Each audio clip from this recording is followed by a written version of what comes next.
We are live for the sold out vagina of your mother. From the sold out Rainier Beach Arena, across from the sunny ass Rainier Beach. Don't dox me, bro. Oh, that's right, yeah. I mean, Well, no, they'll never Google Rainier. I live in Rainier Beach. Yeah, Rainier Skeech. That's the area between both the balls and the butthole. Little Skeech. Little skeech action. Yeah, a little Skeech. Also, the guy from Saved by the Bell. Oh, Skeech. Yo, Zach. Oh my. He was more like he kind of reminded me of the Scooby.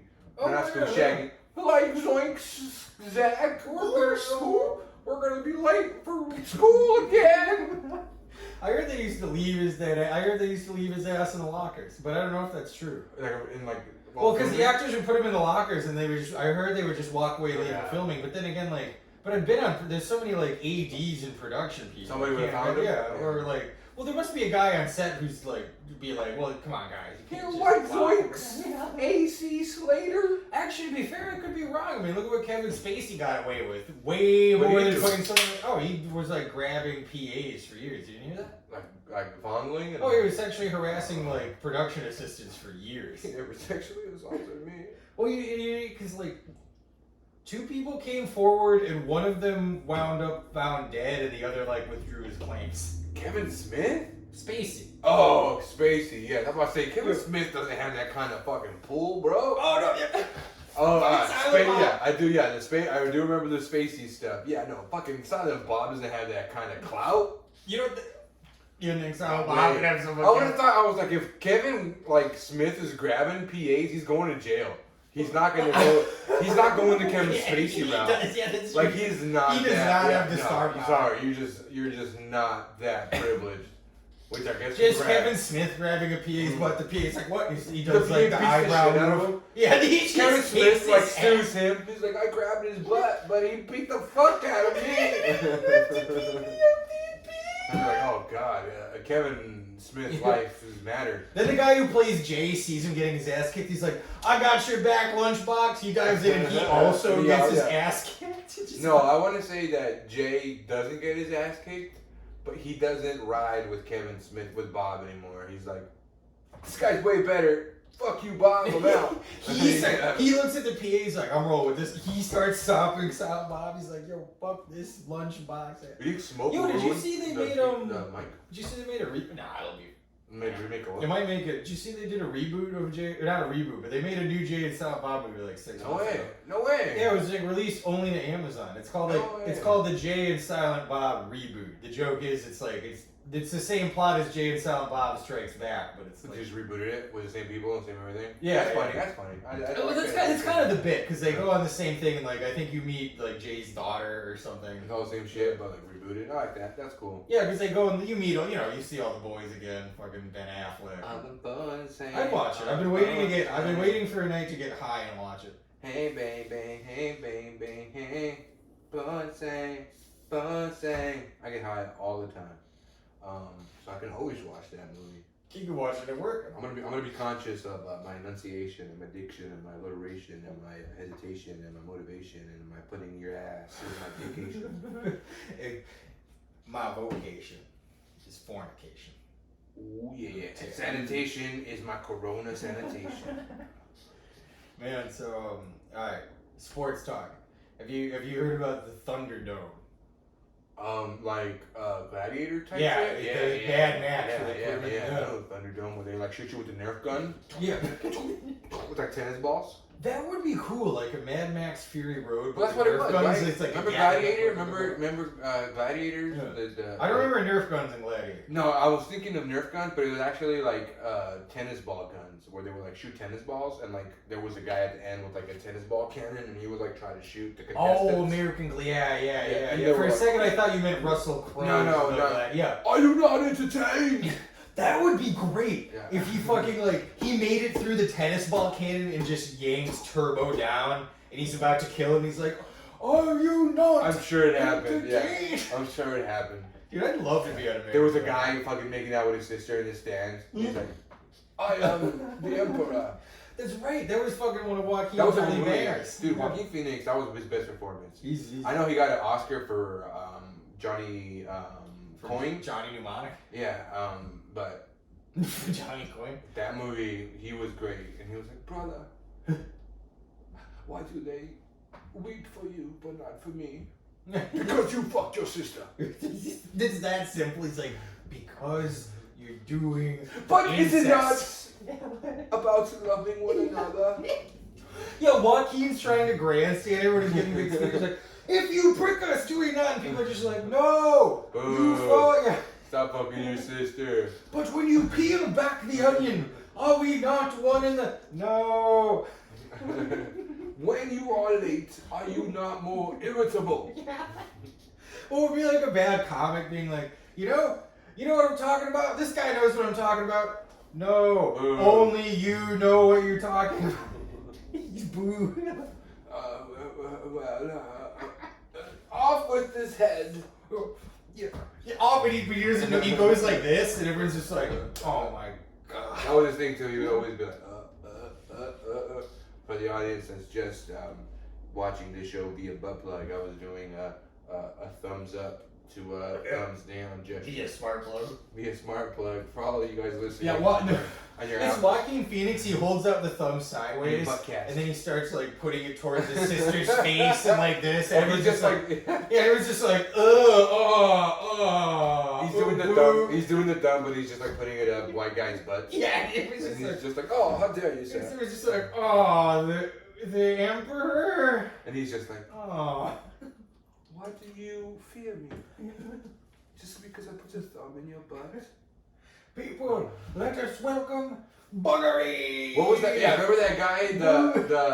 He had like the really thick eyebrows. I don't know the actor's name, but he's like a Shakespearean actor. Oh. And he was always like, and now introducing Emperor. Oh, yeah. Of the land. Emperor Augustus. Yeah, Augustus Glupius Maximus. Augustus Gloop. The sack is dense as fuckers in your action Bronsoness. Yeah, Emperor Actionist. Dude. Bronsonist. Fuck, that's not delicious. That's not, yeah, thumbs down.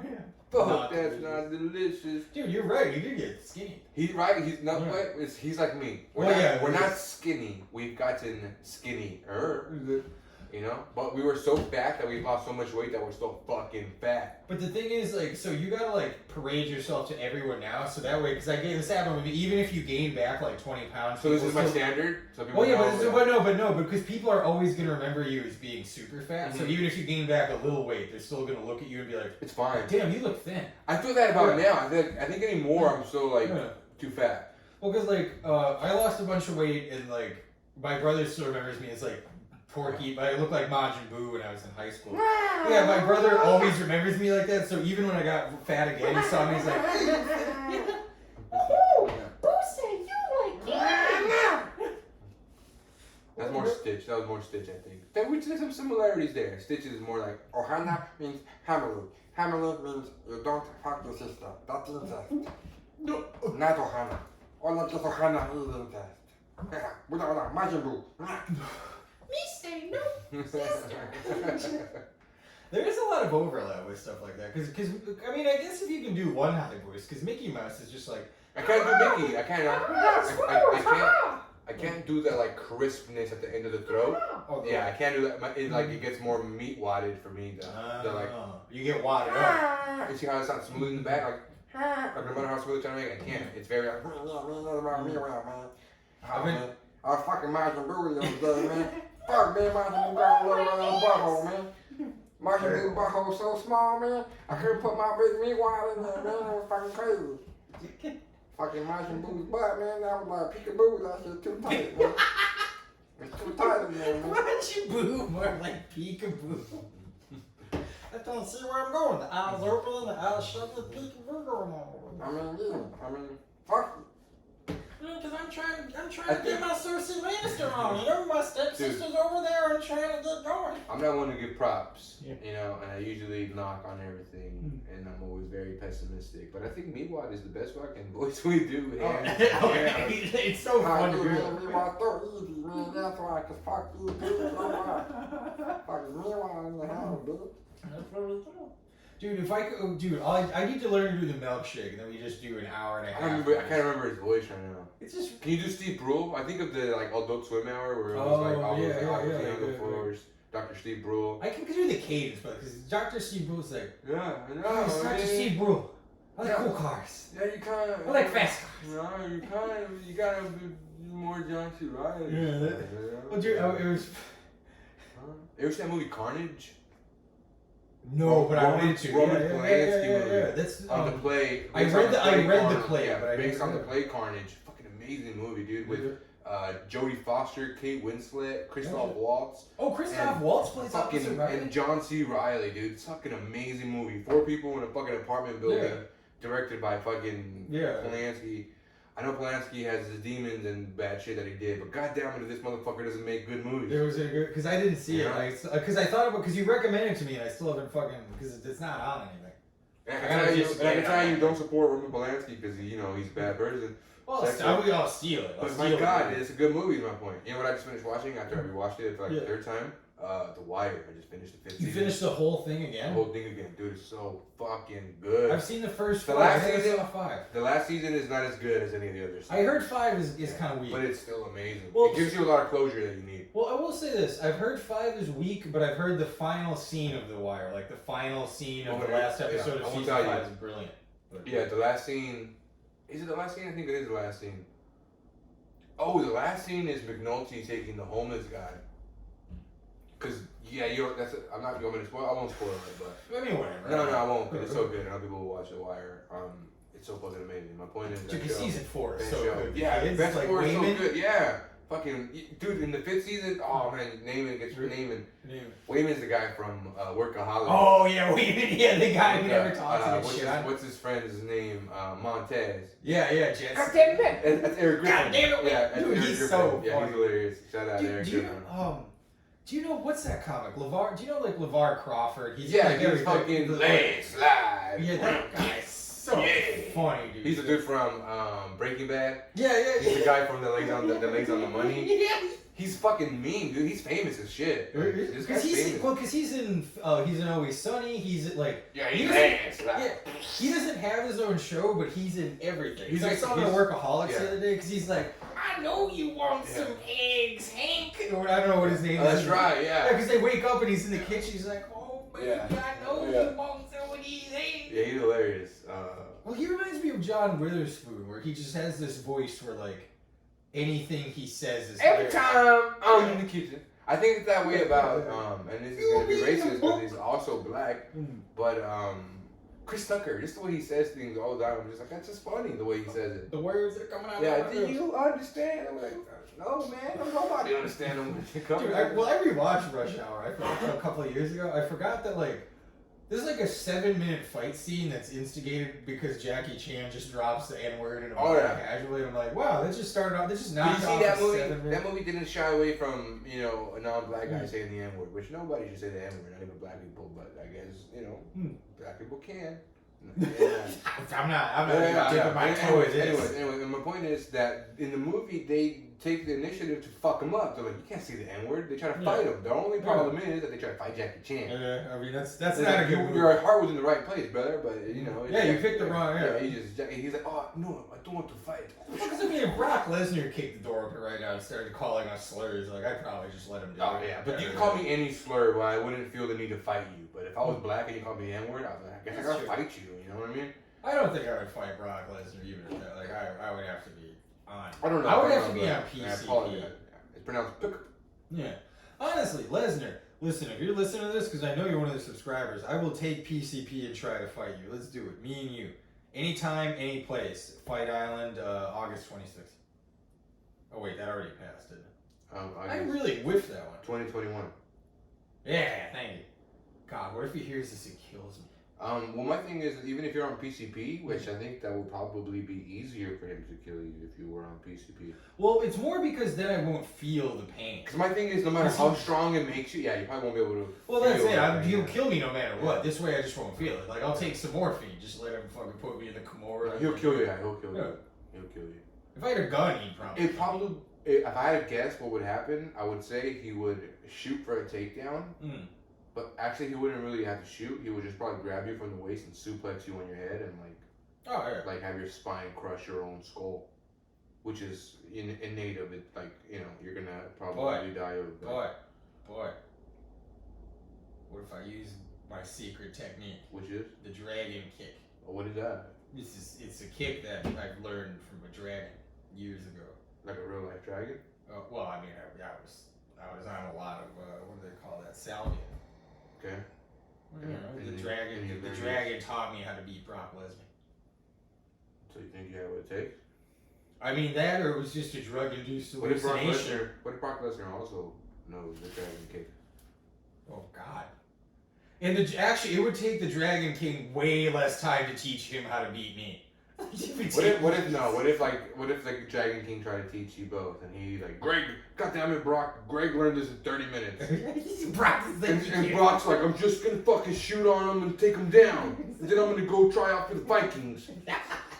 And they're like, no, Greg's gonna kill him. Greg's gonna kill him. The Dragon Kick is gonna kill Brock Lesnar. Yeah, the Dragon King's betting like 10 grand on me. Give me all the money on fucking Greg, because I know his Dragon Kick is off the chain. And Brock, he just wasn't, his head wasn't ready. His heart's not in it. It's just, he's not worried about the Dragon Kicks. Then ding, ding, ding, ding. Brock spears me in half. The guy's like, oh, that was my whole 401k. Speaking of 401k, I just cashed mine out. Do you think it makes a podcast better if you emphasize the microphone? I think it does, because I think if you're more mindful of the microphone, then you speak a little bit more eloquently. Maybe we angle the chairs toward that way. No, it's okay. I like the camera has a perfect angle of me and you having a conversation, so that's another thing. It has to be about the conversation, right? Yeah. Like, I agree. You can have your own agenda, sure, and be like, I have this great bit that I worked out that I want to share. No problem. It probably won't land, and one of us will fake laugh at it. Which I hope you do, because I definitely don't do that for you. It's totally genuine. And my point is that that's okay, but I think if you just do this to come looking at you and your eyeballs, damn, you have some clear, beautiful eyes. I attribute beautiful eyes to being clear and whiteness. I think that's a whiteness thing, right? You're being real. Right, where it's always I have brown dark colored eyes. They're dark, and I feel like dark is ugly when it comes to I could stare into them like pools all evening. Yeah, you see now, I've never been able to confirm that anybody was looking at me in the eyes until you, because you were looking at it and we were talking about looking at each other. This is like the gayest thing I've ever done, bro.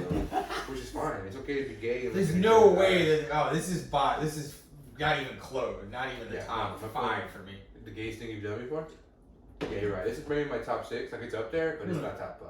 Yeah. The gayest thing I've ever done was gay sex. Well, no. Tune into my podcast that I have about gayness. It's called Gayness on Thursdays. What is it? Ponch answers your questions. You can just steal the Stavros. It's like the Stavi thing. Yeah. And then he's like, what do you think, guys? I don't know. I can't do a Stavros. Can you do a Stavros?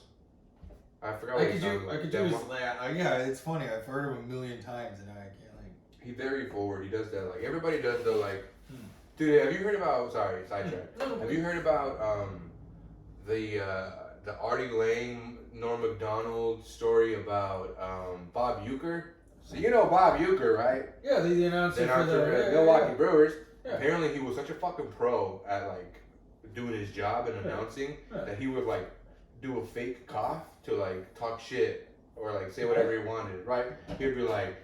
And Artie Lang does a better job, and he has specific things. But for the sake of the story, I'll be like, yeah, he's like, oh, and it's a pop fly to right field. That bitch has some fucking nice tits. Out number 3 to end the inning. Oh yeah, that bitch fucking wants it for sure. She's squirting for her. And they were in the booth, because they were hanging out with Bob Uecker, just laughing their ass off, and he's just 3-2 count. Oh, fuck that bitch. Hell yeah, bitch. She's fine as fuck. And this guy's right? You have to be such a pro where you have to have done that so many times in your goddamn life that you're just that bitch is fucking fine. And nobody can tell the difference. So it was just let me see what I can do with you. I think he also said he had a button that he muted himself or something. He just did it so quickly. And he's hitting a sack fly. And let me tell you, why don't all legs, man? Yeah. And he catches it. And it touches down. But that Kaepernick doesn't exist going back. Dude, I gotta do a shout out to my buddy Steve and buddy Julie. They're getting married a couple of weeks, and they asked me to officiate their wedding. So I was gonna ask for some advice. Like, what should you do to officiate a wedding? Like, what are some things that you want to see at a wedding? I think one thing that I always think about when I'm at a wedding is like, shut the fuck up and hurry up. Like, I don't care about like, oh hell, we are all witness here today. This beautiful union. Between these two big. Like, I'd say you give one. What should it be? Is my question. I'd say, I mean, for the witness thing, you have some intro where it's like, hey, we're all here, the friends and family, and then I'd say you share one cute memory of the two of them together. Okay. And then this is at least what I would do: share a cute memory of the two of them together, and then close out with some quote or expression or cliche. Okay. You know, that's like share a memory of them, and then be like, you know, as the expression goes, if you want to travel fast, you go alone. If you want to travel far, you go together. Have like some proverb in there. Yeah, you get it with a proverb, some shit like that. Yeah, like. Okay, he might watch this. So here's a preview to your wedding, bro. Yeah. Also, to anyone I've ever given a speech for, that's not what I did. I also have to do it in Spanish, in English, and in Spanish. I mean, how good's your Spanish? My Spanish is amazing, but the thing is, like, my Spanish is not amazing when I have to, like, speak grammatically correct. You have to say it out loud. I think Julie's mom is, like, a fucking Spanish teacher. So I'm gonna be like, you know what I mean? Like, I'm gonna have that added pressure. It's gonna make me, like, innately fuck up. I mean, but, like, there's a difference between... I also want to dress like a priest. What do priests... Alright, what do priests look like? No collars, right? Or they have that, like, one collar, so I'm not going to do like a collar are you talking Catholic, or are you talking... I'm talking about, like, if you think of a minister or somebody, like, marrying somebody, what is he? Is he Catholic? I think of a Catholic dude with, like, the white collar. See, because I was Catholic and the guy was more... That's more like... Because I grew up Catholic and they always wore a ridiculous robe. Well, like, I think gold chain. I kind of want to wear a gold chain with, like, a nice white, like...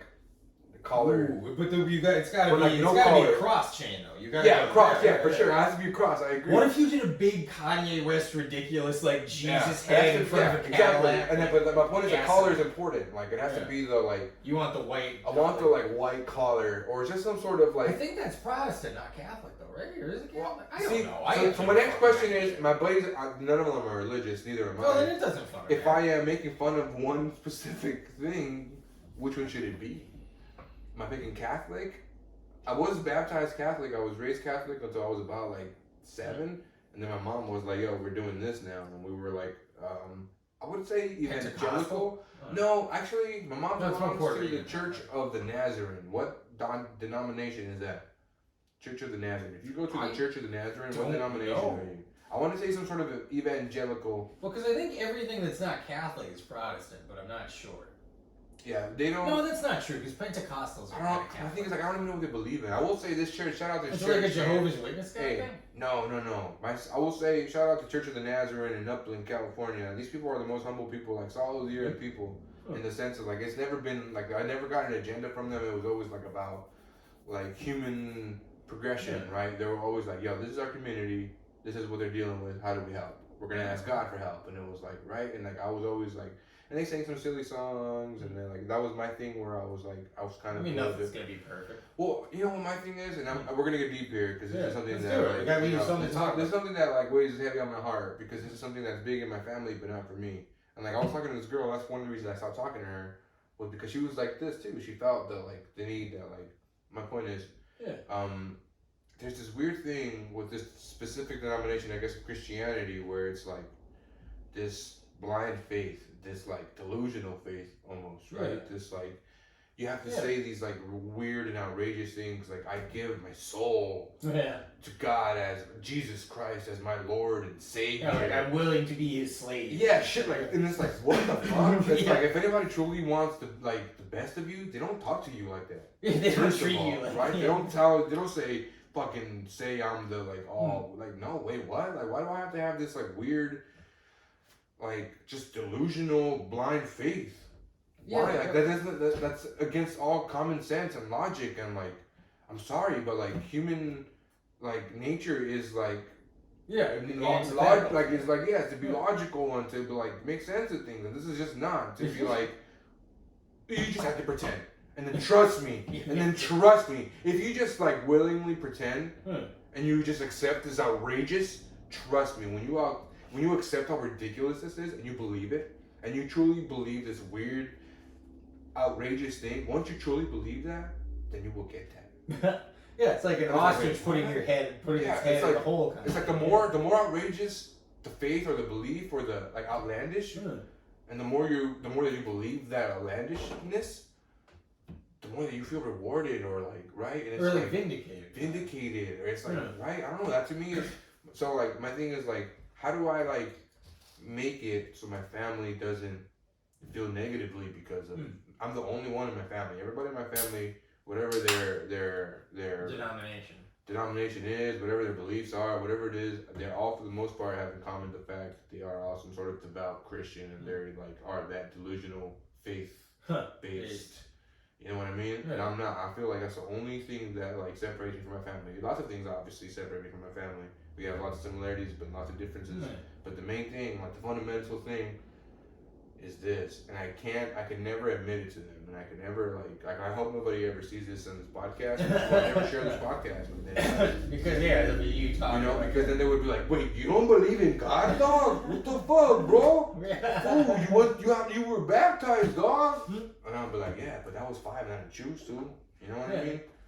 I don't know. My thing is, I also, if I have children, which I never will, disclaimer, to any of the bitches out there trying to get pregnant. I feel like would I be the same way for my children when I say, guys, God doesn't exist, don't believe in it, we're not going to church? That's not fair either. I think there has to be some sort of option, right? And it's like, look, guys, if you want to go to church, there's this church. If you want to go to whatever, but then do you do the same for other religious religious things? Like, do you say, all right, we're gonna go to church on Sunday, and then Friday we're going to fucking temple, and then Saturday we're going to whatever Saturday Jews or Muslims, synagogue, like wherever other religion, right? My point is, you keep going down the line, and then like on Tuesdays it's Taco Tuesdays with the fucking Kwanzans, or, you know what I mean? The Nation of Islam. Yeah. My point is, you do every week, right? And then you give your kiddo the option to choose? Do you just pick one right? And it's like, no one really does. I don't know, man. This weird faith-based delusion is like, I just don't understand it, and I wish I can like give myself to something like that. And I get there's things that are inexplicable. That's always the thing I get from people. But like, how do you explain this thing? Excuse me, I almost knocked my own teeth out. Like, I used to have this problem, and then all of a sudden, out of nowhere, it just went away. Like, I had cancer, and I asked God, "Don't give me cancer no more," and it went away. And who did that? Well, yeah, I mean, the answer is he took it from her and gave her to Chadwick Boseman. Oh, hey. Sorry. I mean, look at man. Rest in peace. First of all, sad, very sad news, and I appreciate you bringing up the fact that Chadwick Boseman died because yes, this is this thing looming over us. Fucking the Black Panther is dead, man. Fuck. That actually. It sucks. It fucking sucks. Fucking 2020. Goddamn you! Man, I didn't even think of it in those terms. That sucks. Fuck you, 2020. You're the fucking worst. Fucking Kobe. Fucking Kobe. Yeah, Kobe fucking and Black Panther now. Have you no mercy? Take me. Yeah, you're just you just bring Chadwick Boseman back. Fuck. God damn it. All right, if you had to choose, and this is fucked up. And I admit this is fucked up. You got 3 options. COVID doesn't happen. Kobe Bryant's still alive. Black Panther's still alive. Which do you choose? Fuck one, marry one, kill one.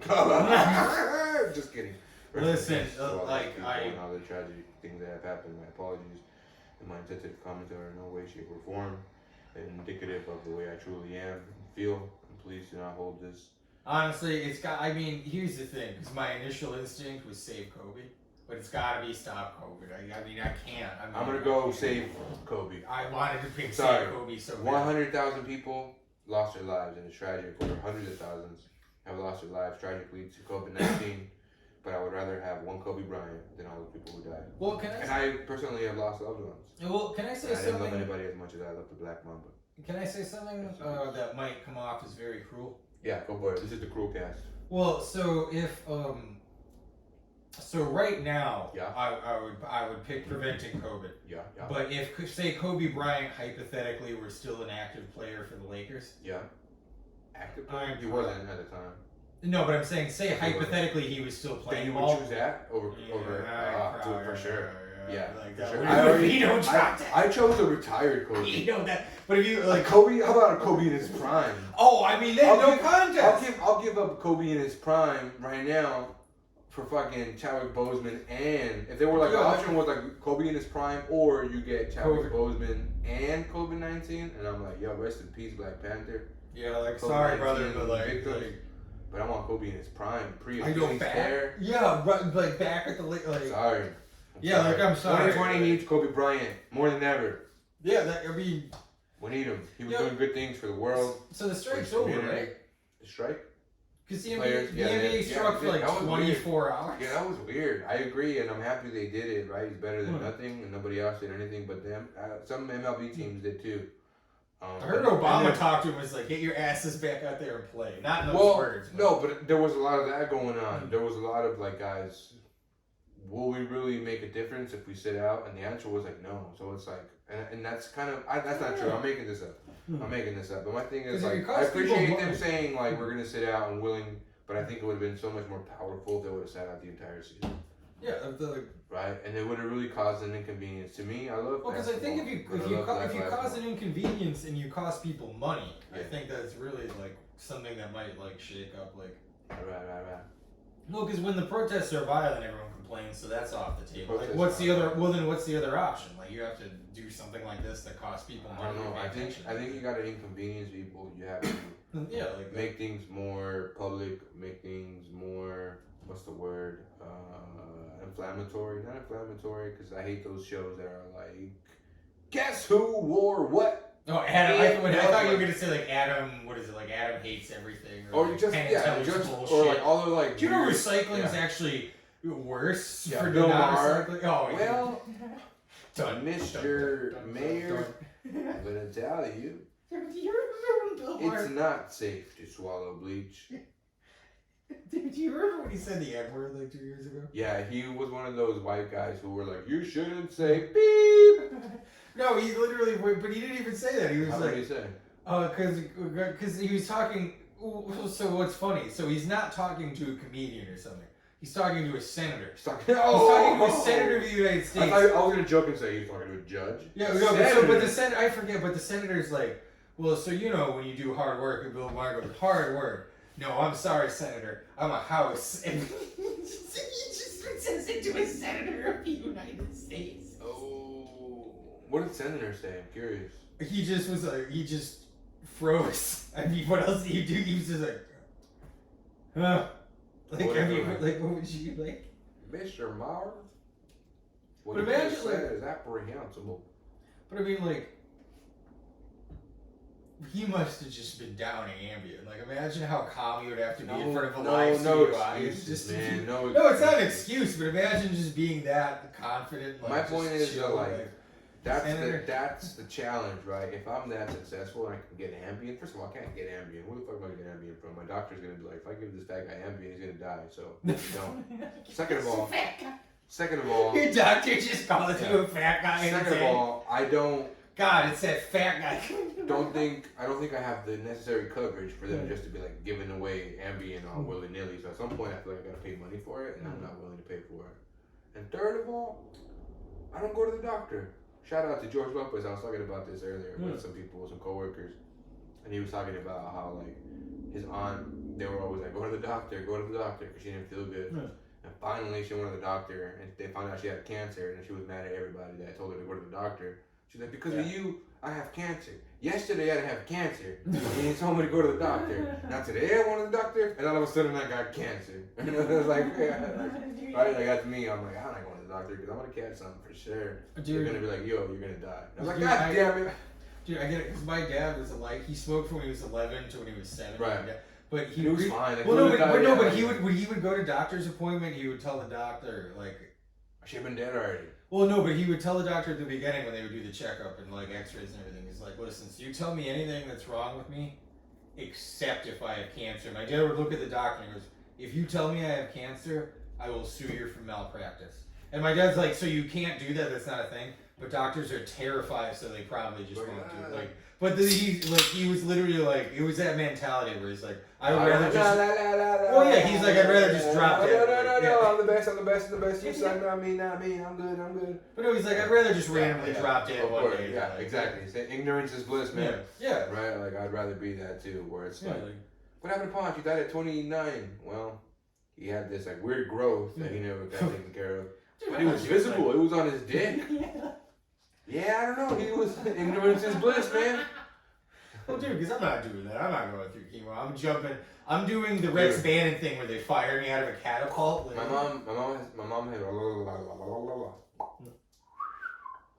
mom has had cancer like 4 times.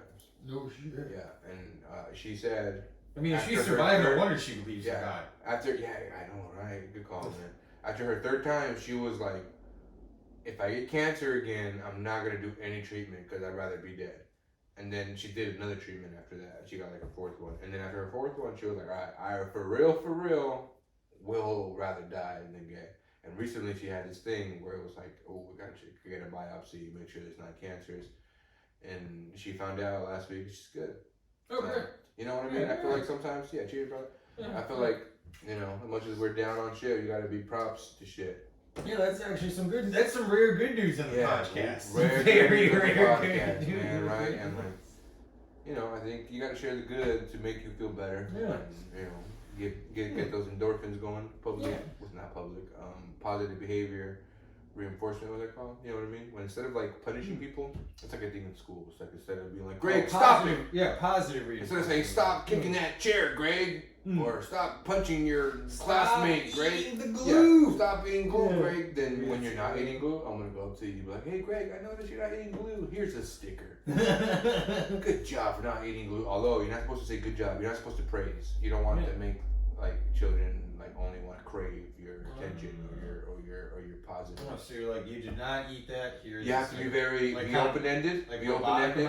Not robotic. But just notice things and be more matter of fact instead of like, and make it so you can be open-ended. So it's like, say you drew a picture, right? And it's like of a horse. Instead of saying, what a great picture of a horse, you say, I noticed you drew a picture of a horse. Or like, why did you choose to make the horse brown? And then they're like, well, a brown is good because one time my dad made me eat shit. And you're like, that's good, little Meatwad Jr. Little Meatwad Jr. His dad's in the window. Don't you tell him about me making you eat shit. Don't you tell him that, boy. It wasn't shit. It was just another Meatwad. Another Meatwad. Are we cannibals? I don't think we're cannibals. We gotta eat. There's a meatball everywhere. There's a principal being like, we can't fit any more of them in the school. This just zooms out. And the assistant principal is like, I'm done with these Meatwads. We're done. Why? I can't work in a place that keeps enrolling Meatwads. I just can't. I've already got my tenure. What am I doing here? An HR person comes in like, did you just call them Meatwads? They're like sued for racial discrimination. No. It's just, how dare you? Did you call them? I didn't just generalize them to just the protein in their content. You should wow. Oh, I am appalled. Just Meatwads trying to do math. Your Honor, look at this. I came to this school because I wanted my children to get an education. And for somebody in administration to be the barrier between me and opportunity for my family. You kind of became Cleveland at the end. No, you know what I would do? I've been watching, I've been telling you, The Wire. Yeah. Fucking, what's his name? Oh, Prop Joe. No, not Prop Joe. Oh, no, Clay Davis. Senator Clay Davis. Dude, one of them, when he gets indicted. I'm going to be the fall guy for the whole system. Yeah, in the fourth season, you've seen the one where he gets indicted, and he has the longest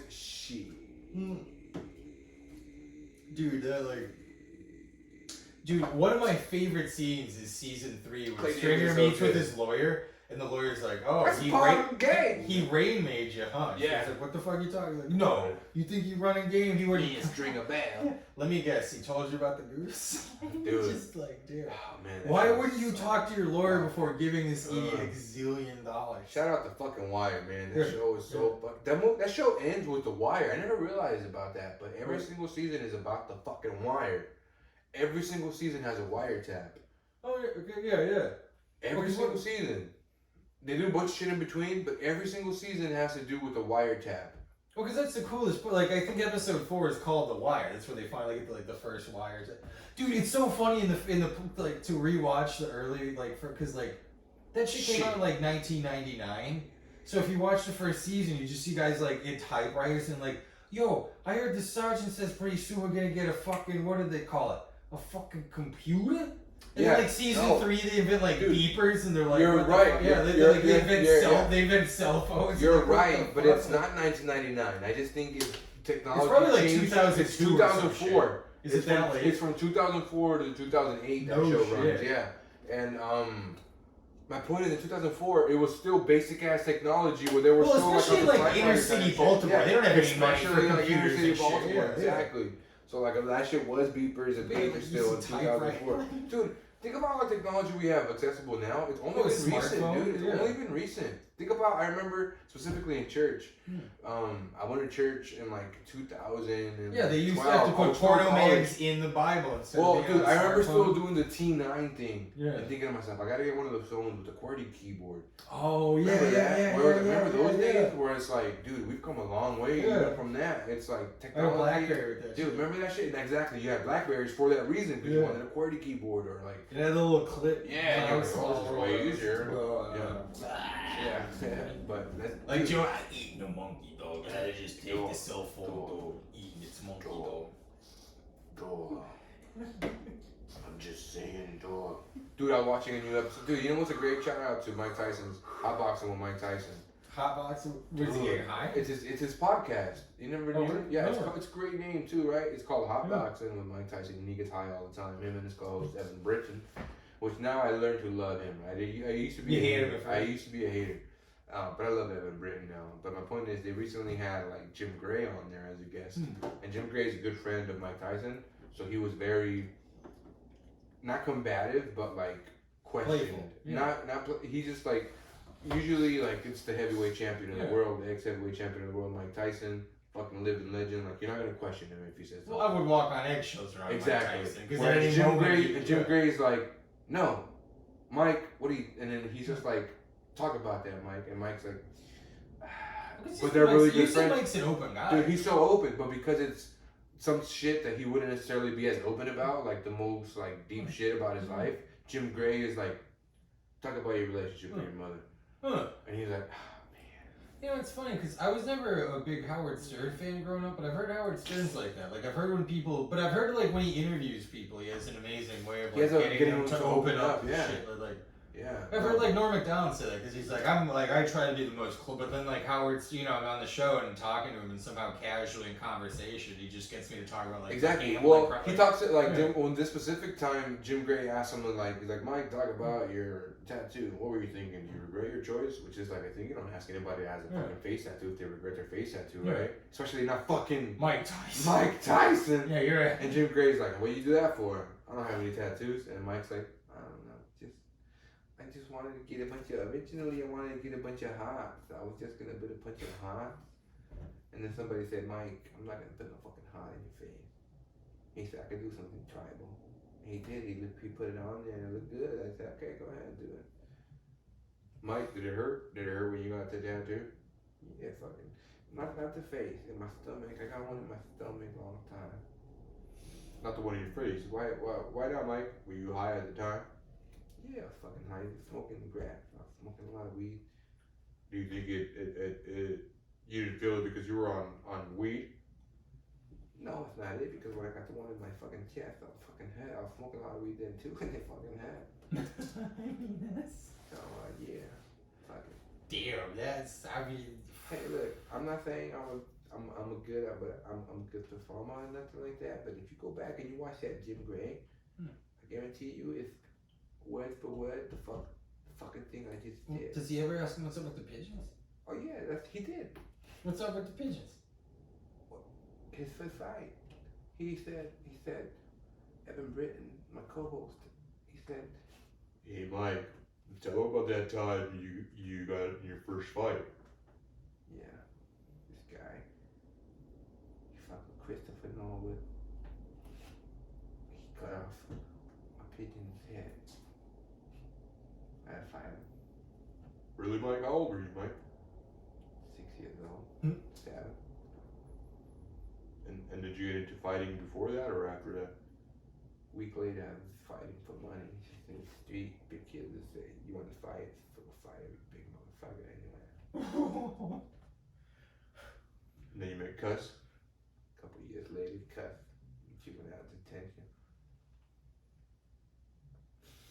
I know. I mean, yeah, but that like. But Is that a story? A kid killed his pigeon all that and true he is beat all the that is shit out of the true. kid. And all this is funny because you asked about the pigeon shit. Jim Gray asked him, or Evan Britton brings it up in a Jim Gray interview, and he was like, tell him about your first fight, Mike.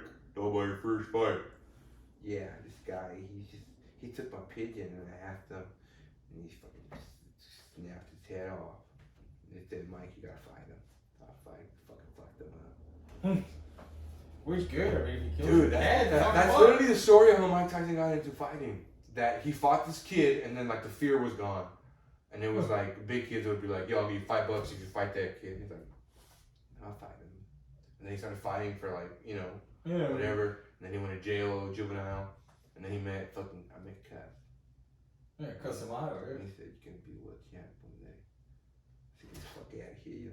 You ever tried to toad? Oh man." Has he really looked at Toad? Dude, he talks to Jim Gray. He asked him about like. No, I thought that was bullshit.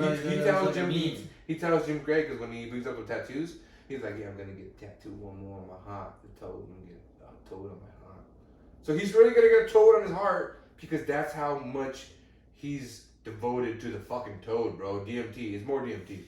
We gotta say DMT. So he's like a Rogan guy with the low He's a huge DMT. but he's doing it more on a toad basis instead of like the chemical sterile way that Rogan's doing it. Well, so he is But coming. He is coming back to do a what is it? An exhibition with. I don't think it's happening anymore. I think there's a bunch of barriers, and they're just like, "Yeah, we're just gonna wait. Maybe later, maybe I don't know. Just we're gonna wait right now." Hey, listen. Earlier I issued it to Brock. Now Tyson. I'll fight you in an exhibition. I'll take. How about if you fight both of them at the same time? I'll watch that. Yeah, because there's a possibility that Mike Tyson bumps into Brock Lesnar. Oh, they start fighting each other. They start fighting each other. Like, "Hey man, what the fuck? I'm trying to fight this fucking curly headed fuck, and you come over here and you fucking disrespect me." Shut the fuck up! You don't know anything. I can't do. I don't know what Brock Lesnar really sounds like. He's just kind of a weird Minnesota guy. I think he's kind of up here a little bit.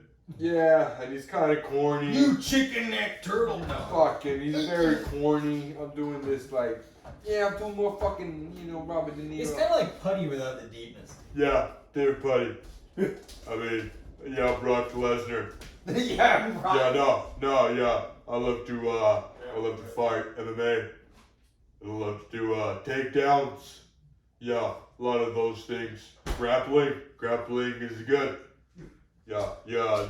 That's the thing we do in the MMA is grappling.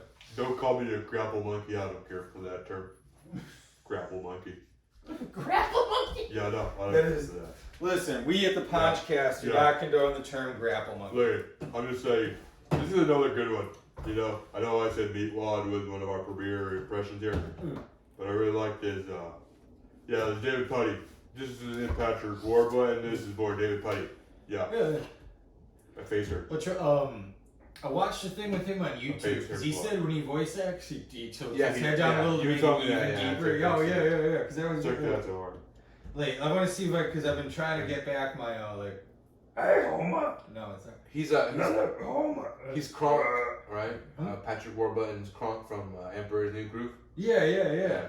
He said, I mean, congrats to him for getting his bag. He's in so much shit. He's got his bag for sure. Oh my god, like Family Guy royalties alone. He's like, I would say, when it comes to voice acting, Hank Azaria is the A-list, the A side, but Patrick Warburton is like the B side. Well, when you think of the guy who does Homer, when you think of like Dan Castellaneta who does Homer, it. But that's the thing, he doesn't do anything else. But I agree. But at the same time, like, is that good enough to just? I mean, that's the king, right? Like, what is a better voice acting job in cartoon history than motherfucking? I mean, it's a bit agreed. It's a bit like. But to me, I think it's the uniqueness of being able to do a bunch of different voices that he just perfected this one thing. Because Warburton too, like he does. He does so much. He does a lot, but his range, like all his characters sound the same. I think for me, it's the like challenge of transitioning from voice to like live action or you know what I mean, like in person acting instead of just voice acting. Whereas Patrick Warburton and Hank Azaria both do like substantially. Right, where Dan Cassidy and I feel like I haven't seen what is it? Because except for Dodgeball, I feel like I haven't seen he's in Along Came Polly. Are you up for Scuba Lubin? Dude, that movie's great. He's in he's in Birdcage or Robin Williams. And I've heard that's good. I never Swayze. saw that either. He's in that one with I think Wesley Snipes and Patrick Swayze and whoever I said. He's in a bunch of shit. Is my point. Wait, Wesley Snipes? Wesley Snipes. He's in the Birdcage. Patrick Swayze and Wesley Snipes is in the Birdcage. No, I'm thinking of there's another one. You're thinking of Blade. No, I'm thinking of there's a movie with Wesley Snipes. Where the vampire wants Swayze. to marry Hank Azaria. There's a movie where there's 3 males who dress as women. Patrick Swayze. Oh, Too Long Fu or whatever. I don't remember what it's called. Yeah, it's called Patrick like Too Long Swayze. Fu. Yeah, they dress Wesley like women Snipes. and they drive across the country. Yeah, and then he also does the movie. Who are we talking about? Hank Azaria. Hank Azaria also does another movie with Robin Williams where he plays a gay man who might also cross-dress. Mrs. Doubtfire? What's the movie with? I think it's the Birdcage. It's called Birdcage. Yeah, that's With where Robin Williams, where Robin Williams and Nathan Lane are getting married or something. Yeah, Nathan Lane. I love Nathan Lane, man. He's man. I never seen the producers. Did you ever see Mousetrap? Of course I say Mousetrap. Oh my Mouse Hunt. God. I'm sorry, Mouse Hunt. Mouse Hunt, I disagree with you because that's what I do, Greg. I agree with things. It's kind of John Mulaney a little bit, but look, I think John Mulaney, look, he's doing a fine job with his thing that he's doing over here with his comedy as a white guy with a lot of privilege. I'm John Mulaney, and I approve this message. I wasn't into it till the end. You got me in the end. You got me. Because that's what white people do. They bring attention to the fact that they're white. I'm John Mulaney. And I'm going to do a show on Broadway with Nick Kroll. Yeah, man. Oh, man. That's I watched like that's half more a season Tommy Chong, man. No, man. You said it was going to be Nick Kroll, man. But all of a sudden, Tommy Chong showed up, man. I don't know what to tell you, man. Hey, man, one time I was staring out the window, man. And I was like, when's the sun gonna come up, man? Turns out, man, the car had a cover on. It's daytime the whole time, man. Dave's not here, man. Is that someone's? Yeah, I haven't heard that one. No, but That was very it's Tommy Chong is like that kind of like. Oh, you were doing what Tommy time? Chong. Yeah, But that was your own thing. My thing is like that's this Tommy Chong thing though, to be like, Oh, wow. what time is it, man? I don't know, man. I don't gotta watch, man. That was pretty good. He has that bit in I was drawing from that 70s show where he has a small arc on that show, and it's like, Hey, man. Oh, he owns like a store. Yeah, that's right. That record store, man. Hey, one time I saw a UFO once, man. Told me to have a good year. That is actually. That's like so Tommy Chong, right? That is actually kind of funny, cause like He's very like, what's the word? Like oblivious. That's it. Yeah. Well, it's funny because like I watched that 70s show, but I feel like I don't remember any of it. Good show. Was it? Ashton Kutcher was banging a 14-year-old Mila Kunis, but good show. Also, that's not fair. I take that back. Well, he was also 16 or something. No, I think he was like 21. I apologize to Ashton Kutcher because I don't know if this is true, but I do know that he dated her after the fact, and I do know that she was 14 years old and they have a child, I believe, and that he was, I want to say, of legal age when they met, and she was 14 years old. She lied to get on that show. Oh, really? Yeah. I'm not saying that they were, I don't know if they were together then. Maybe it was just a thing where it was like 3, 2, 1, happy birthday! Let's fuck, baby, I love you. Oh, God. It might have been one of those things. But maybe it wasn't. I think. You know what I mean? You know what I mean? I know it. To me, Lucy, I don't know. I just like to. I mean, I don't know what to tell you, güey. And to me, why you hiding in my bongo drums again, Lucy? It sounds more like the guy from.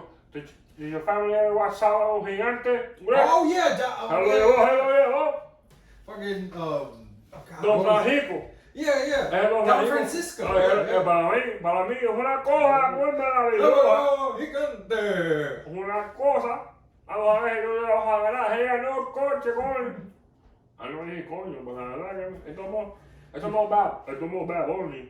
Dude, I don't know if he's still alive, but this was when I still lived in Massachusetts because my mother would watch Sábado Gigante every Saturday. Oh, sure. But Don Francisco, he tried to retire. Oh yeah, and then but everyone could outrage. they had to bring him back. He's just sitting there being like, he's like Krusty the Clown. That episode where that Halloween episode where Bart gets like psychic powers and Krusty's like, I have to do it 24/7 thanks to one little boy who just won't let me stop. Except for that's what Don Francisco except for was Don like. Francisco, it wasn't one little boy. It was like millions of like Latinos across the world. I don't know what it is, right? It's like this guy. Pero la verdad que yo quise retirarme. Por lo que me dijeron.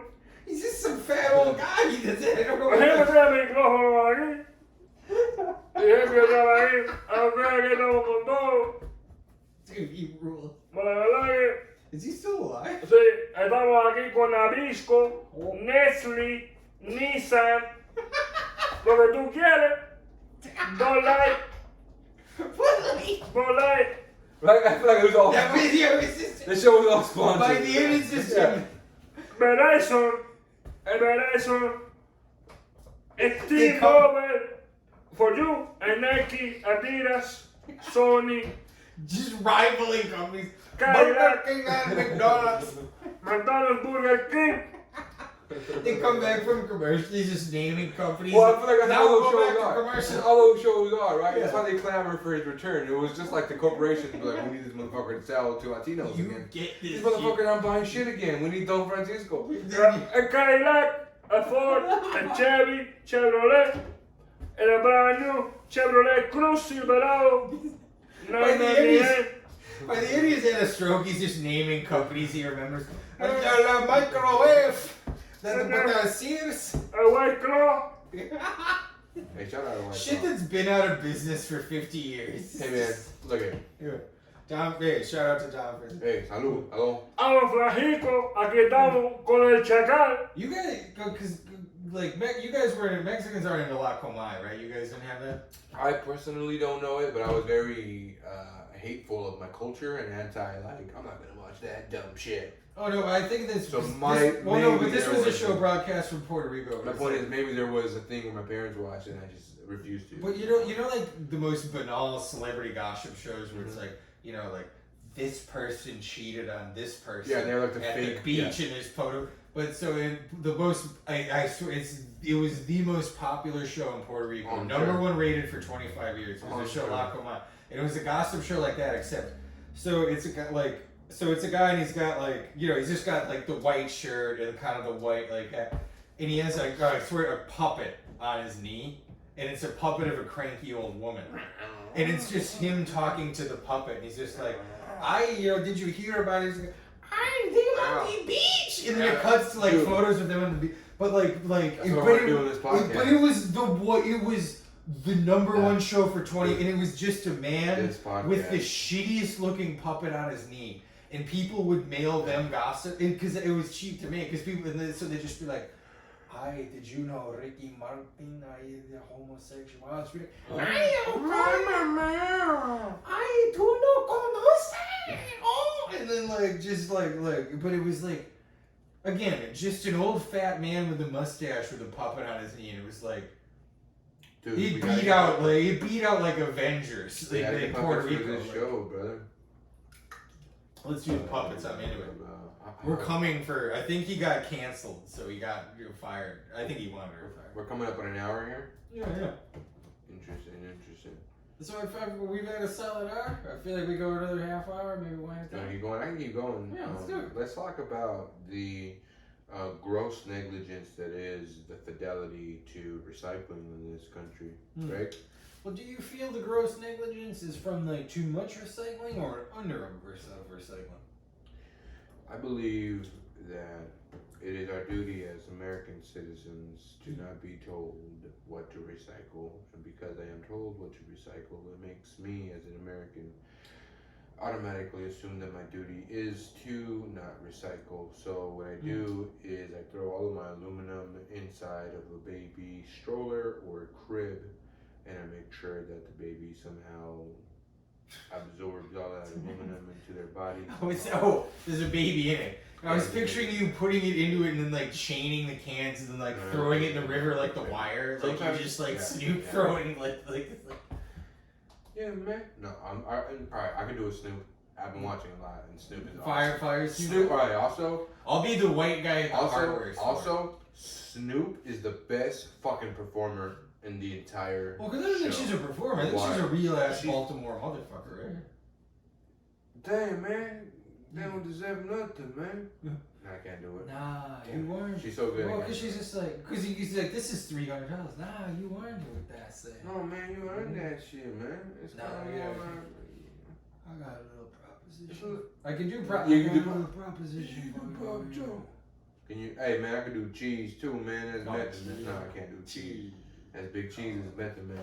Dude, then he said when Batuve Thurston or whatever shoots him, what's his name? Brother Ozone.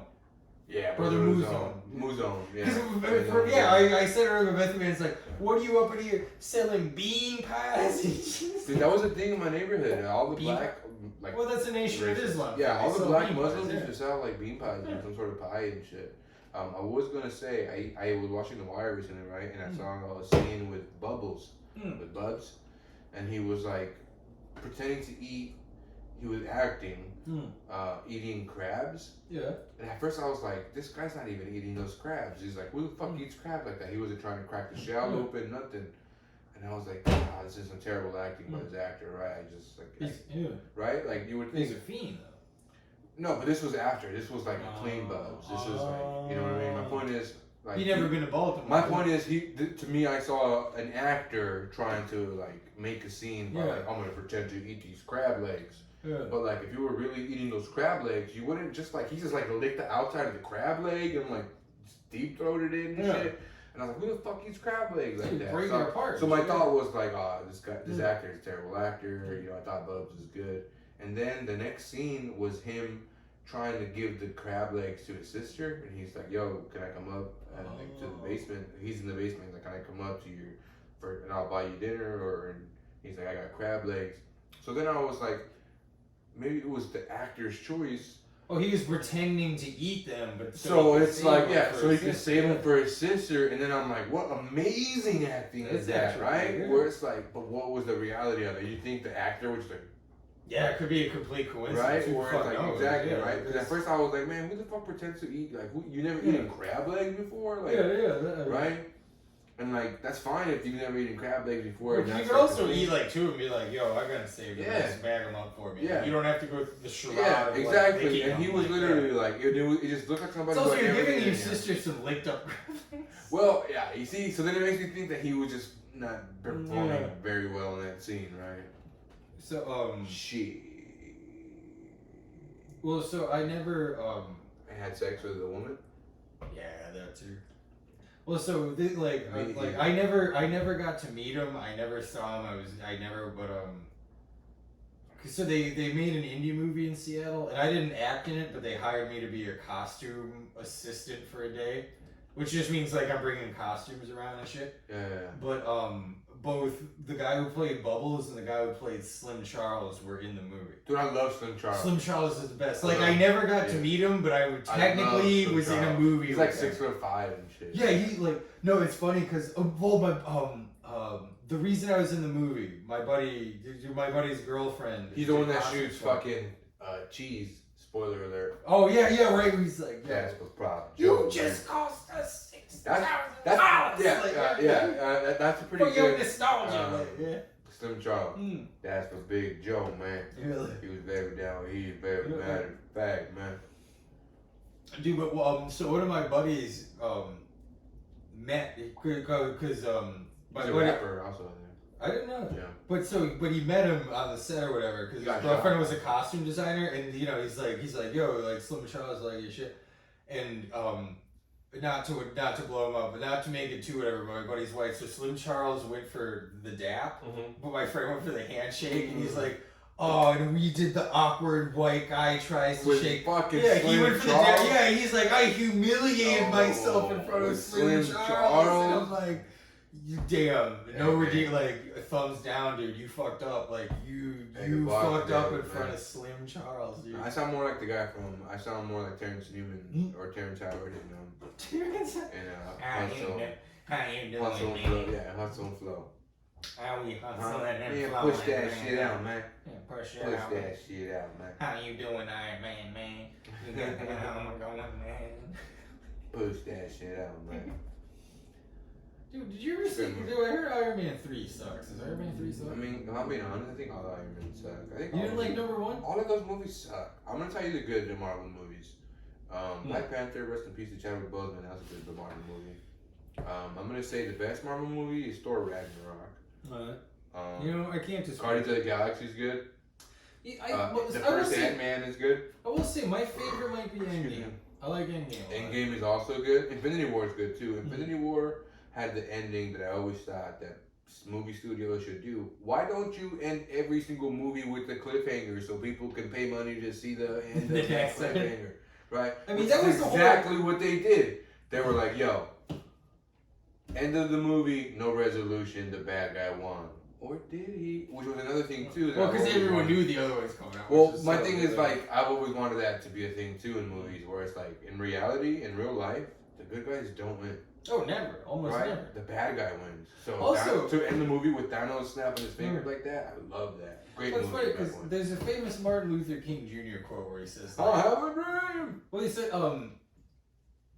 what is it? He's like, that one like guy.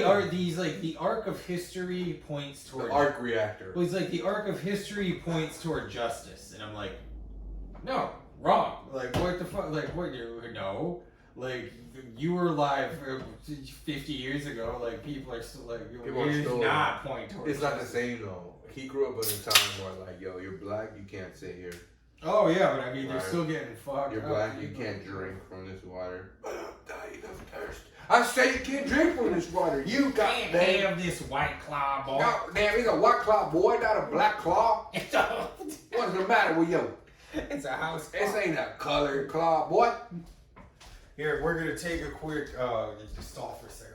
Right? I'll stall all I want. Speaking of stall, the other day I was driving my car up the hill, and it's a manual transmission, and I stalled because I'm not a very good driver, especially with the manual transmission, that I missed the timing and the effectiveness of changing up the gears, and I stalled the engine, and then I turned off, and then it was slowly rolling back on a very steep hill in Queen Anne.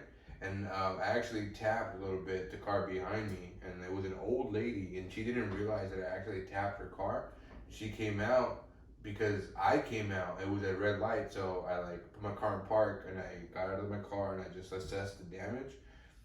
And like she didn't notice until like I was going back to my car, and then she saw me getting in, so then she got out of her car, and she was like, "Excuse me, young man," and I was like, "Oh yeah, yes, ma'am." And she was like, "Can I help you?" And I was like, "Oh, sorry, I just thought maybe you could have tapped my car." "Oh, I'm sorry. Let me get my insurance information. I can't believe that I hit your car without, oh dear." And she got on her like little like coin purse, and she got out this insurance card from a man named Jeffrey Epstein. And she told me about how when she was 16, he would take her to this island, and he would ask her to massage his friends and him. Oh, now we're on my shit. Are we talking about Epstein? Yeah, and I was stalling, so I made up a story about this old lady that I didn't really crash into. That was pretty good. I feel like when it comes to, they gotta bring back fucking Whose Line Is It Anyway, because my improv game is on point. And look at it. I mean, this is long form improv, which nobody does. Yeah. And I think we have to kind of corner this market. And I think you can do it in the podcast form specifically, right? Like one time I remember looking from colleges, no one does long form. Dude, speaking of colleges, one time I remember I was the dean at Harvard, and I told this guy that I was gonna suck his dick.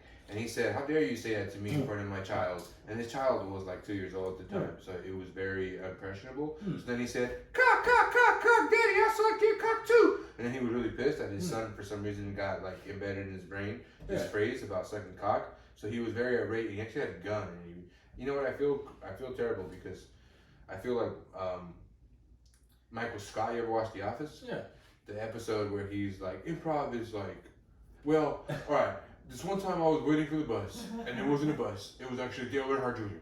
And Dale Earnhardt Jr. And then I was like, and I feel like I was just doing that. Well, like. So that's cringy, and I apologize, man. Fuck. Oh, fuck. Here. What did I say? Here, you re-energize for a second, and I got a bit to open up. Oh yes. All right. So, cause not last podcast, but 2 podcasts ago, we were talking about Joe Biden. So I Sleepy Joe, but I did invent a Joe Biden-based character. Okay. Did you get it? So you got Joe Biden, right? So this is my character, Blow Jide. Blow Jide. Okay. Hey man, listen. So the thing is this: we are going to be bringing jobs back to America. The way we're going to be bringing, excuse me, 1 second. Come on, man. I mean, this is how we're going to be doing. So that's that is Blow Jide.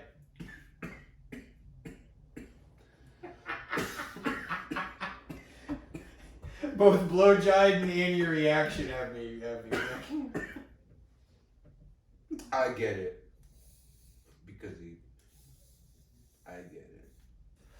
I mean, when I said Blow Jide, it couldn't have taken much, brain power. Speaking of brain power, I'm gonna disconnect mine later at 2:29 p.m. I'm gonna just disconnect the brain stem from the rest of my body, and I just think it's just a more ethical way to euthanize yourself. I know there's all this hoopla, hipster way of killing yourself these days. When you say separate, you're talking about taking a samurai sword. No, I think if you're gonna kill yourself and you're a hipster, you gotta make it artisanal. I think I talked about this before. No, never on the podcast. This was a sketch we came up with. That's right. Remember artisanal suicide? Where he's ordering shit from Etsy. Yeah, and it was just like a bunch of like hipster shit. Like all this rope is organic rope made out of 100% hemp. Oh yeah, but you see him. I think it was because you see the guy shopping on Etsy, but it looks like he's like, "Ooh, these are the perfect curtains. Oh, this is the perfect stool for my." And it just looks like he's shopping and he's just committing suicide. He's just like making sure everything is perfect for his like crafty artisanal suicide. He's gonna hang himself. Damn, that's a throwback. That's like 2 years ago. Good. That was a good one. That was a good sketch. We ever actually get off our asses to film doing artisanal suicide? Dude, we should. You want to start filming shit? We should start filming shit. You're an actor. I'm a factor. You're a tractor. Well, also, I have because I would love to, Fear tractor. Well, because I had an idea for a sketch. That's the first. I had an idea for a sketch I want to film. I'll just say it on here because it won't matter. But it's an old lady and she goes to her mailbox and she gets her mail and she walks up and she opens it and she's like, it's a letter from her car company that said there's been a recall on her car because of the blinker. And she's like, honey, have you ever noticed anything wrong with the blinker? You're just doing the Norm Macdonald like rheumatism thing. Oh yeah. You're just pretending to have rheumatism. Sorry, I was trying to act out your scenario. Or no, that was just Lewis Black. You're gonna sit there. Anyways, finish your story. But yeah, with the idea, so it's an old lady and she like looks and she opens. Oh God, I can't watch that. Yeah. Anyways, I told my coworkers to watch this. Why would you share that with? I don't know, cause they kept hounding me. They were like, what do you do? We did these like word bubble things. Like, here's your name. Put some identifiers on there. And I was like, alright, my name is Sponge, I was born in LA. I love the Dodgers. And they were like, put something on there that's like unique about you that you do outside of work. And I was like, I'm not gonna put that I do stand up. But I do stand up, I'm just gonna put like stand up. I put stand up. And then everybody was like, Oh my god. Also, that's kind of intrusive too, though. It's like, tell us about your personal life. I hate that shit too. I'm kind of conflicted because I know they're gonna watch this later because I told them about it. But I'm kind of conflicted because I mean, there's no way they get this deep into it. If they watch an hour and a half into it, salute right. to you guys. And even then, salute to you, but you're not gonna get the rest of the story. I won't give you the satisfaction of knowing how I truly feel about working with you people. I mean, you. But anyways, dude, I got the worst headache. Smoking vapes and sucking apes is days. Are you okay? Should we call it for the week? Nah. It's just one of those vape-induced headaches. You know what I mean? You ever get that with hookah? Yes. Man, I haven't done hookah in forever. They got that shady hookah bar, My mom's a hookah. Where you used to what? Mm-hmm. Your mom's a hookah? Yeah. A hookah. Yeah. That would explain why you have several arms. Well, they're all artificial hoses. Damn. Is what beef. I want to buy a hookah. Where were you even smoke it? I'm not a fan of hookah. Like I said, it gives me headaches. I used to like it in college, actually. Yeah, but in college it was more of a thing to do, right? Yeah. It wasn't because like you really loved hookah. That's true. If you guys would have been like in a book club and you just would have been reading fucking Lord of the Rings, you guys would have been like, I love reading. That's so amazing. So I get what you're saying, but any example other than reading, because there's no way I'd read a book. I know. It's a big video. Hey, how do you get people to read? How? It wasn't a joke. I'm trying to. You teach them the alphabet. You have to put a sandwich in the book. That's the only way to get me to eat it. Like, damn, is this I read this. I didn't eat it because I'm not hungry. I'm eating the book, and they're like, no, that's not eating. That's not reading. It's you eating read it. the book. It's different. Well, my thing right now is like, in my new job that I'm at, I will talk about my job a little bit. I gotta pretty much make little kids learn how to read. It's a big initiative where it's like, all right, specifically, and I'm gonna get really racist here. Little black boys. These motherfuckers, apparently, according to statistics, which are very racist, don't know how to read. So now my thing is like, I'm at this like private place, this like very expensive, privileged place, and it's like, this place is awesome. We can teach anybody how to read. Yeah. But I'm like, you're in Queen, yeah, no. Who the fuck can't read up here? No. You know what I mean? So my thing is, how do I make these motherfuckers go to the places where it's like, you talk a big game in Queen Anne. Yeah. Where you go down to camp and see what you do down in fucking Puyallup. Yeah. See how you handle it. You know what I mean? Down to like South Park, Washington. Exactly. Let's go down to Rainier Beach and see if we can fucking teach those motherfuckers how to read. That My point is that I'm not trying to be combative and be like, you're not gonna teach them to read. I'm like, all right, you guys are cool. Let's fucking teach everybody to read because education, man. I think systemically, think about like those furthest from opportunity, right? Yeah. In reality, it's black people, right? They're the ones getting fucked over, killed, fucking oppressed, the least educated, and that's not. It is racist. Well, they're least educated because the government chooses to put the least infrastructure into their neighborhood. And I feel like what are those it's like? not like an inherent thing. It's because they have the least resources. Yeah, right now Seattle Public Schools is doing an initiative. Before COVID hit, their initiative was help young black boys learn to read. And everybody's first thing was like, what about Latino boys? What about little Chinese girls? What about Native Americans? And then Seattle Public Schools' response was like, if you can teach little black boys to read, then all these other motherfuckers know how to read now too. Right? Because they're the ones that need the most help. Right? Like they're further in the line than anybody else. So if this guy learns to read, everybody else ahead of him has been reading for years. Right? So my thing is that now. How do I get black boys within my reach to learn how to read? I don't know. It's fucking hard. I don't sit here and say that I know what it is to be a black boy, because I'm not. I'm a black girl. You You know? My only, and this might be a dumb, like, so it's a different situation because it's not something nearly as difficult, but like, because I had a little cousin, my dad was a teacher, we had a little cousin who didn't like reading, and like, he got her into reading like via comic books, basically. Mm-hmm. Like, comic books shit that, that's like, fun. Yeah. So like, Okay. I mean, that might not be nothing you've ever heard before, but like, maybe you get them fucking, you know, get them in comic books or like something like that, and then after comic books, you know, when I was a kid, I loved Animorphs. I don't know what the fucking like, I have no idea what Animorphs. But I mean, like, but I mean, the point is, like,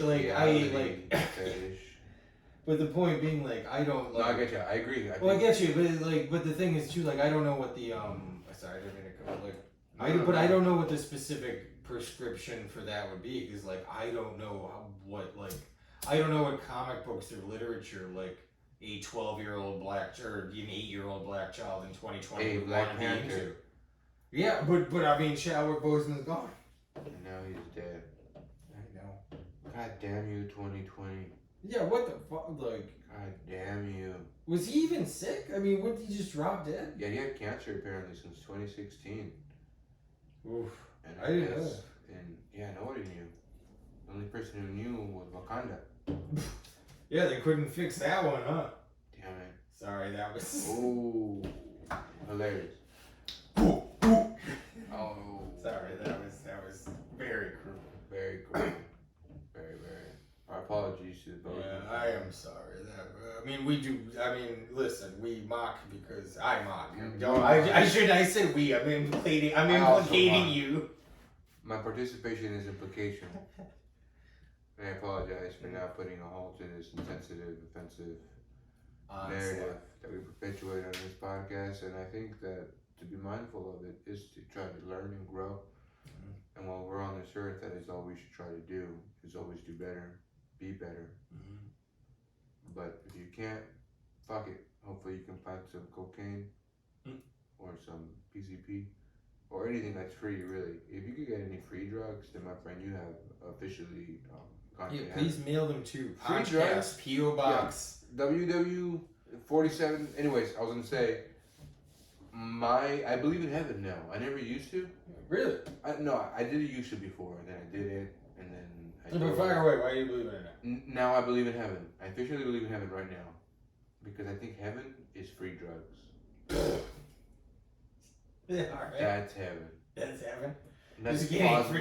And that's possible. And when I handed you the vape pen and you hit it, free drug, you got a headache. That's heaven. That was heaven. That's heaven. Because I'm like, I have to pay for this enjoyment that I'm about to feel. I was gonna say endure, but enduring I think has a negative enduring makes it sound like you're Sisyphus. Exactly. You're like, I have to endure it. I have to deal with this. I have to endure just blow. It's like saying I have to endure pleasure. Yeah. Which I guess is possible in like the BDSM world. Well, and I mean, it felt like BD. To be fair, you say like. To be fair is to be Well, but say there's something you like the Spider-Man video game. If you had to do it 24 hours a day, like, you'd get sick of it eventually. Like, eventually, if I first played it, no. Because I think 24 hours is enough time to, like... Oh, no, but I mean, even if there's something you like, my point is, if you did it long enough, you'd eventually get sick of it. Yeah, sure. So, like, pleasure can't... I have to drink White Claws, but after 49, I'm like, ooh. After 70. Dude, are you gonna get the Miles Morales DLC for Spider-Man? They're coming out with like a. There's new levels to it. I'm gonna right now on my list. There's a couple of games I got a backlog of games I want to buy right now, which I won't buy for a minute. Maybe like a. Are they all on PS4 and on Switch? They're all on PS4. Switch, I just can't get. That's not true. I've been back on the PS4 recently. Not as much as I wanted to, but like exponentially more since I haven't played it in forever. But I was gonna say there's 3 games actually. The first one on my list is that samurai game, Ninja Samurai Tension. Oh yeah. That's number 1. I want to buy that game. I heard that's pretty dope. Yeah. Number 2 is that fucking Tony Hawk remake. But that's not up till like no, September. but you can. They already released a demo, so you can play the demo if you pre-ordered it. And the third one is Madden 21, which I think comes out. It came out today, I think. Madden's name is still attached. Oh man, why wasn't it correct now? Have they been making mans this whole time? Stop a minute, man. Look, we got a chicken, and you got a turkey, and then you got a duck, and you put it all together, you got a turducken. What I mean? And Brett Favre is our quarterback. And I'm just doing more Frank Caliendo, but I'll tell you. Do you remember the popcorn maker sketch when he do like on Mad TV when he's like just John Madden trying to use his popcorn maker? No, but I'm sure it was. It's always burning his hand. He's just like, then you put it in and you turn it on. The scene, and then it cuts to him with like bandages on his hand. He's like, then you open the butter packet. It's kind of like the Homer. It's kind of like Homer cooking Mr. Burns breakfast. Like it's just constantly burning. Yeah, it's just constantly burning him. Like he basically. I said no ethnic food. I said light starch. You call this light starch? Yeah. I didn't get the ethnic food thing till like I was like way old. I was like, what the fuck is that?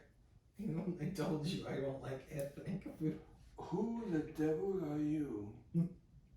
That's a decent Mr. Burns. That wasn't bad. Smithers!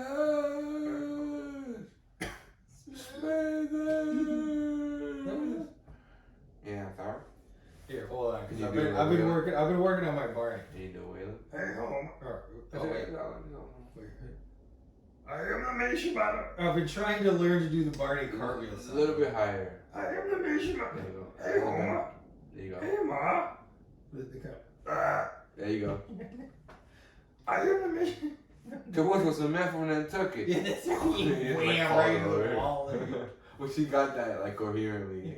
Dude, I have been trying to learn to do Homer for like 2 years. I can't do it. It's so it. unique. I can't like. No, but because I've listened to interviews like. I remember in 2017 before Intimon like. Why you little? No. Well, because now I sound like some sort of racist man. down here with the mind. He said like a combination of bleeding gums and a homeless guy. You ever been to the dentist? That wasn't a bad bleeding gum there. When I'm in. Because like I remember listening to Dan Castellaneta say like in the first season his Homer is like Walter Matthau, but then he changed it so like hello son. Like I always try to use Walter Matthau to get into it, but it's impossible. Like because like I can do like yeah, you got the the catchphrases are easy, but the voice. Well, if you get the dough, you gotta work out from the dough, right? You're like Don't. like Why you little? but it's somehow like Why you little? he somehow uses like it takes place in the back of the throat, but he somehow still uses the whole throat. Like it's an incredible voice. It's not you to me, it's you to you. But that's what I mean because earlier when we were talking about Hank Azaria versus Dan Castellaneta. Well, because but the thing is like look it up, Pooh. Like this will be racist. I'm sure. Like hello, come on. No, that's more. Hank Azaria does a ton of voices, but I feel like they're all voices you and I could imitate. Like except whereas Dan Castellaneta does one, but it's impossible to imitate. I think Homer is like Joe Rogan. You can't fucking do those voices. It's fucking hard, and they kind of look the same. Both bald, fucking that's stocky man. The only different Homer gets a tribal tattoo in season 37 on his like fucking bicep. I think a lot of it is us trying to do this like deep voice. Homer, it's hard. Why you little? Because it's just such a I don't know. Do you think you'll? Krusty's a fun one. Have you ever tried Krusty? No. Hey! No, I used to be. Hey! There you go. That's better. I can do the laugh. You like the puppet? He's dead. The puppet can't hurt you. He's dead. You're the dead. The laugh. Hey, boss! Can you do what's the guy who works for Fat Tune? Oh yeah, like No, that's not. It's too high. The soul, the tally, and the stereotype. I mean, that's just no. That's very funny. Like, hey, no, Don John, come on, you're not. No, I am. How funny is the bowling one when they're playing the stereotypes and it's just like, Mamma mia! Arr. Like, what is he like? I forget the. Like, I don't remember, but I remember the stereotypes. I remember, like, here comes the grease ball. Hey, Luigi worked very hard to make you a pizza. They begged me to join the team. They begged me to join your team. Begged. Well, I have a master's degree in computer engineering from MIT. And like Calcutta University. I own my own business, of course. And I have no debt. Good enough for me. I feel like We puts all the punch cards in the trash. Mr. Homer. What do you, I like when he gets the like the he gets something that has to do with sprinkles. It's like the a Jolly Rancher is not a sprinkle. Yeah. And a Mounds bar is not a sprinkle. Well, because it's similar to when he's like, I want that thing. It was like, there, I swear it was. He's like that thing when it's like, I want Skittlebrow. He's like, Mr. Homer, I think this is something you have Mr. conjured in your imagination or your dreams. Just get a 6-pack and a couple of Skittles. Yeah, that's right. I like the one too where Marge is like, Homer, do you have like March. Wait. Homer. Yeah, there we go. Do you have Homer, do you have more than one drink a day? This whiskey count? It's whiskey can? Yeah, I remember that. Hey, Homer, I am the measurement. Hey, Ma. I don't remember what he says. Because it's like a song from a musical. Like it was a man from Nantucket. No! Which I think. Be an astronaut.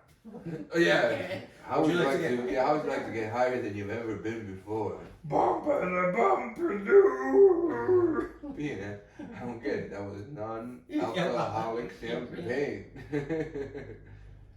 Just hitting it with the blackjack.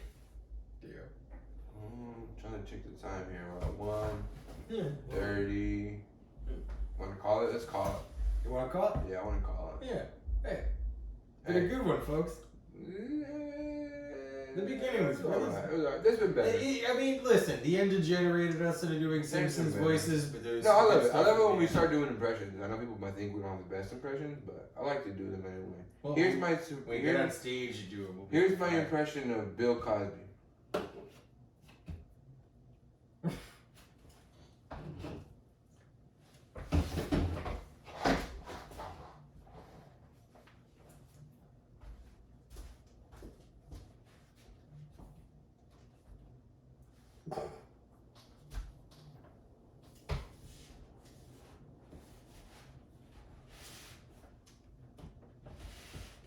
I wish I can cut the camera off before they see me rape you.